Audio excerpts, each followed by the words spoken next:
मनेंद्रगढ़ में सिद्ध सेवा समिति के प्रमुख मनोज कक्कड़ के निधन के बाद उखल श्रद्धांजलि देवर स्वास्थ्य मंत्री श्याम बिहारी जायसवाल रीन मौजूद। मनेंद्रगढ़ चिरमिरी भरतपुर के जिला मुख्यालय मनेंद्रगढ़ में प्राचीन धार्मिक स्थल सिद्धेश्वर धाम के प्रणेता और ट्रस्ट के अध्यक्ष मनोज कक्कड़ के आकस्मिक निधन के बाद आज उनकर सुरतावा श्रद्धांजलि सभा के आयोजन करे गई से एवं सिद्ध बाबा सेवा समिति के सदस्य पदाधिकारी मन इकट्ठा रही जमो सदस्य मन मनोज कक्कड़ के योगदान और उनकर कार्य के चर्चा करके उनला पर श्रद्धांजलि अर्पित करी।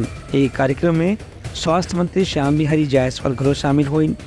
उनकर कहना रही कि मनोज कक्कड़ की छवि एक समाज सेवक के रूप में पूरा जिला में और आसपास के इलाका में काफ़ी प्रसिद्ध रही से उनकर कहना रही कि समाज सेवा के संगे संग धार्मिक सामाजिक कार्य में भी मनोज कक्कड़ की भूमिका हमेशा सक्रिय रही से फिलहाल वह केदारनाथ मंदिर के निर्माण पर अभी ही बीड़ा उठाए रही और ये काम ना शुरू करके मनेंद्रगढ़ क्षेत्र के प्रसिद्धि बढ़ाए के प्रयास में लगी रही हैं। उनका नाम हमेशा सुरता करे जाही।